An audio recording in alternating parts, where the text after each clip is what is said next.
सोरबा मावोब्ला दानो माव आरो मावाब्ला हगारनानै हो बे बाथ्राखौ बुंदों बिटिआरनि मावफुं सोद्रोमा उखिल मुसाहारिया। खामानि मावनो लानायाव बिथांमोनहा बुंदों सोरबा सेंसन हरनो नागिरदों सोरबा मावफैगोन, खिन्थु आं बेखौनो बुंदों सोरबा मावगोनबा दानो मावनांगौ, बे हाइ टाइम, आरो मावाबा हगारना हो। बिटिआरनि मावफुं सोद्रोमा उखिल मुसाहारिया गावनि दनं खसुगाव बियाबनि दाब दाब गामिफोराव रायजो राजाफोरनि जेंना जेंसिखौ खौरां लानायनि गेजेरजों गामिफोराव गोनां जानाय खामानिफोरखौ मावफुंना होगासिनो थानायखौ नुनो मोनगासिनो दङ। थिग बेबायदिनो दिनैबो बियाबनिनो काजिगाव सेखादानि सुलमारि आरो राजादाब्रि गामिनि रायजो राजाफोरनि गोनां जानाय लामा दालां आरो कालभार्टफोरखौ मावफुंनानै होनो थांखिजों दावबायफैदों। मख'नो गोनांदि माखासे सान सिगां बिटिआरनि मावफुं सोद्रोमा उखिल मुसाहारिनि देरायाव काजिगाव गामिनि थागिबि रायजो राजाफोरा गावनि गामिनि रायजो राजाफोरनि जिउ खुंनायाव लामा हान्थिनायाव गामिनि दालां गोबायनि थासारिखौ फोरमायहैनाय बायदियै दिनै दावबायहैदोंमोन। बे समावनो सानैसो सुबुङा बबेनिफ्रायबा सेंसन लाबोनानै गावसोर मावफैगोन बुंनानै खामानि मावनो थांखि लानायखौ हेंथा होदों, जायनि जाहोनाव मावफुं सोद्रोमा उखिल मुसाहारिया खौरां बिजोंनि गेजेरजों सोरबा मावोब्ला दानो माव आरो मावाब्ला हगारनानै हो जों मावगोन होननानै बुंथिदों। गोबाव सम बे काजिगाव गामियाव थांनो फैनो हान्था मेला खालामनो गाज्रि अबस्थामोन। बेयाव कालभार्ट नांगौ, दा बेखौ आं नायनानै खालामनानै होनो नागिरदों आरो आं बिदिनो समस्थियाव गिदिंगासिनो दङ। बे 4 बोसोराव जोंबो हयथ'बा अबावबा मावनो हादों अबावबा मावनो हायाखै, बेखौ ओंखायनो फिन आङो समस्ति गिदिंनानै अबाव मेजर खामानि मावनांगौ दं, पाब्लिकनि उसुबिदा जाना दं, आं बेखौ नायनानै खामानि मावनायनि आखायाव लागासिनो दं आरो मावगासिनो दं। दा ओंखायनो आङो नैबे काजिगावआव फैदों। काजिगावआव एसे रायजो राजानि सायाव एसे अजद फैदों रायजो राजाया, जे खामानिखौ थाब लुगैदों, आंबो बुंदों थाब मावना होगोन, खिन्थु एसे एनै बेले बेजे जादों गामिनि रायजो राजाया। दा बेयो थिगै जागोन आरो आं समस्थियाव गिदिंबाय थादों दे लामा जादोंना जायाखै, मा मोनखो मा मोनाखै, गामि टु गामि आङो मिट खालामदों रायजो राजाजों। दा बे हाबाफारिखौ आं लागासिनो दं। खामानि मावनो लानायाव माबाफोर उसुबिदा जादों नामा?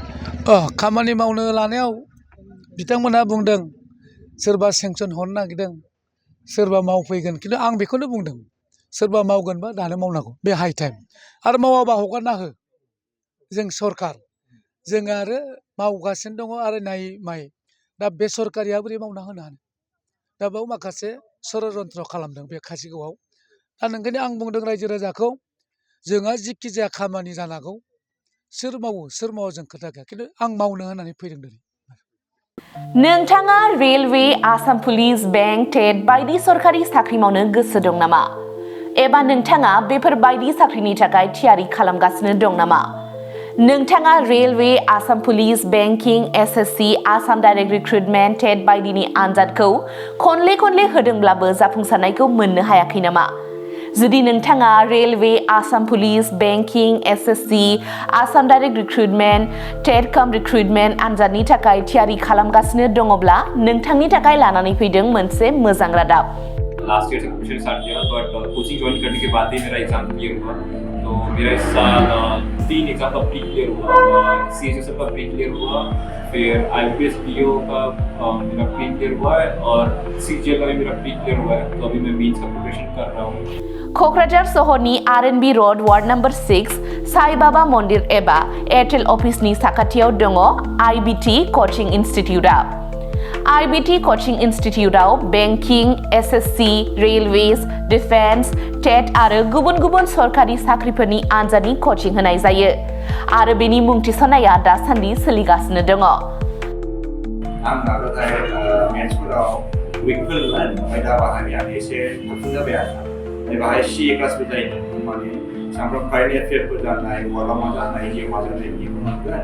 ओमफ्राय रिजनिंफोर, इंग्लिश क्लास जाजोबो गासैबो। मेरा क्वांट में एक्चुअली खराब था, इसलिए मेरा ज़्यादातर एग्जाम में क्वालिफाई नहीं कर पा रहा था और कॉन्फिडेंट भी नहीं। जब से मैंने ज्वाइन किया है तब से मैंने क्वांट पे एक्चुअली अभी मैं क्वांट पे अच्छा हूँ और कर भी पा रहा हूँ, तो अभी कॉन्फिडेंट भी हूँ और फैकल्टीज भी बहुत अच्छे हेल्प करते हैं बहुत। IBT Coaching Instituteआव मुं थिसननायनि गोबां मुलाम्फाफोरखौ नोंथाङा मोननो हागोन जेरै low course fees, specially daily current affairs classes, lifetime membership card, weekly 5 to 6 days classes, comprehensive study materials, regular online and offline mock test, Make My Exam app, flexible class timings, doubt clearing session. बेफोर गासै सुबिदाफोरखौ नोंथाङा IBT Coaching Instituteआव मोननो हागोन। अब्ला थाबैनो मुं थिसनदो। आबुङै मिथिनो थाखाय 9387277188 एबा 9101325849 आव सोलोंनो हागोन।